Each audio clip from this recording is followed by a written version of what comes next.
Hello dear Polymer Clay enthusiast, I'm Mihaela from Learn Polymer Clay, and in today's tutorial I want to inspire you to make beautiful beads or cabochons with an interesting shiny look using image transfer and some secret ingredients that you are going to see in the video.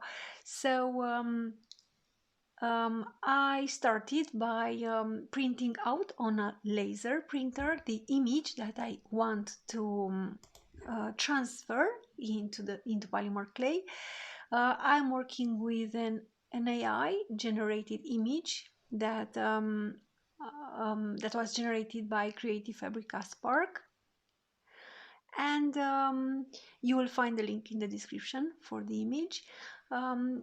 So I printed this image in several sizes because I wasn't sure which size I wanted to use for the project, and then I used scissors to trim off the excess paper, and then I placed the image facing downwards on top of the polymer clay.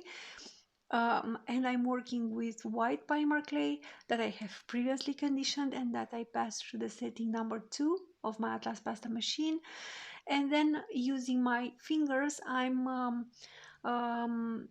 rubbing the image into the polymer clay, and you'll have to take the time and gently rub your fingers on top of the image and insist on doing so. And when you think you rubbed enough, you should go a little more, continue a little more, because this is a very important step of the process.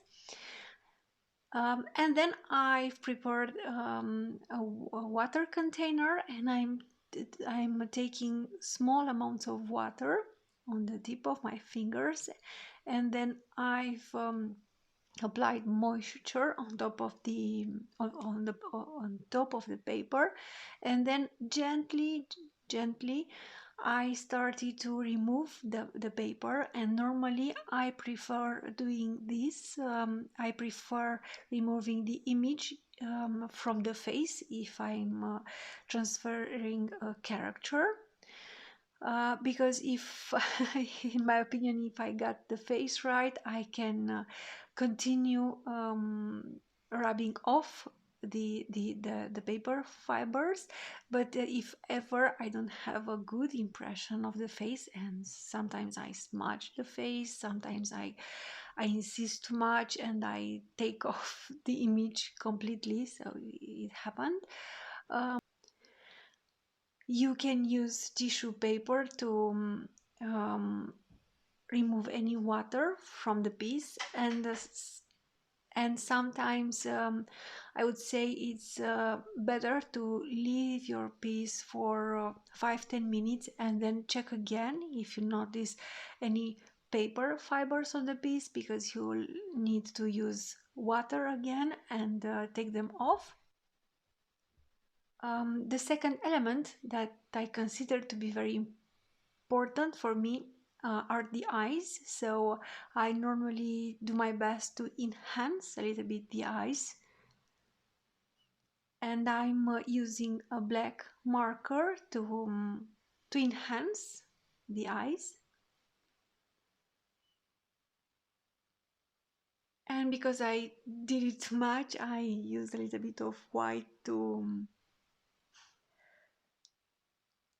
restore the beautiful eyes of the cat.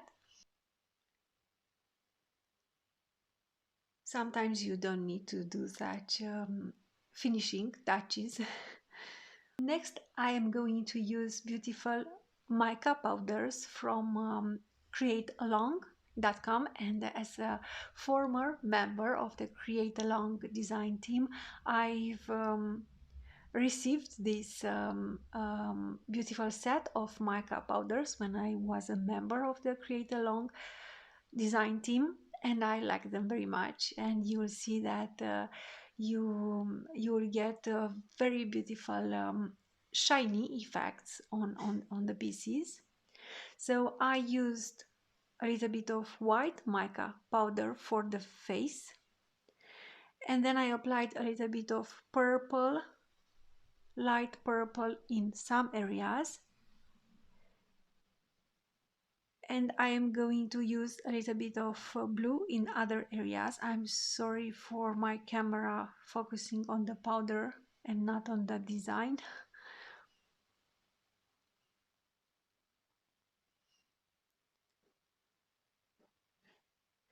And I applied a little bit of blue powder inside the eyes as well for a beautiful effect.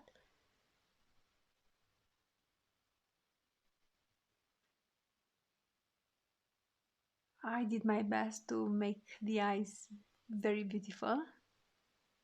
So this is the shiny effect of the piece with the mica powders, and I decided to apply a little bit of orange as well, light orange in some areas.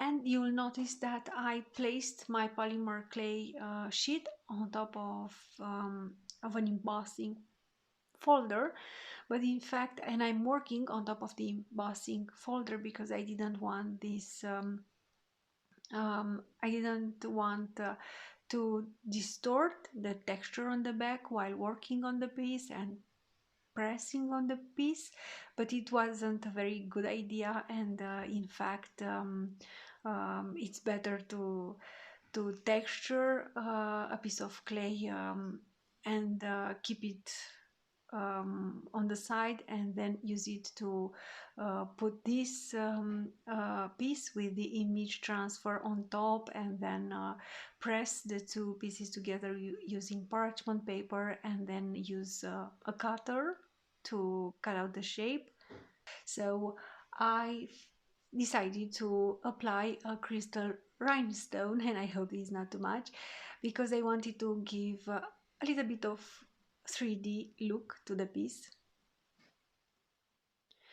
And then I used a large cutter to cut out the shape, but it wasn't a good idea to work on the folder, and it was very difficult to take out the piece. So I would not recommend this. But finally I managed to take it off, and I've used the stamp to texture a second piece of polymer clay that I passed through the setting number 2 again of my Atlas pasta machine, and then I put this piece with the image transfer on top of the other piece with the embossed pattern facing my working table, and then I use the second cutter to cut out the bead. And in fact I used a smaller cutter because I want to make cabochons, and I thought that the initial size was a little bit too large for what I had in mind. Then I baked the pieces for 45 minutes at the recommended temperature in the preheated oven, and I placed an aluminium baking pan, disposable baking pan, on top of the pieces because I'm working with white clay.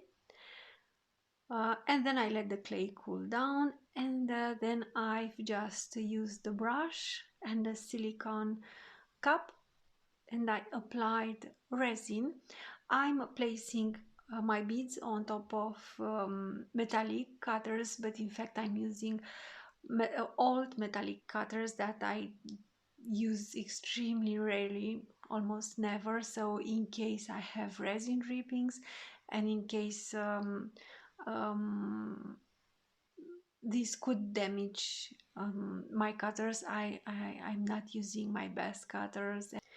And these are the finished pieces, and I hope that you like this cute and shiny image transfer beads, and I encourage you to take this idea and use it in your work with polymer clay. Thank you for watching the tutorial, and stay tuned for more inspiration for work with polymer clay.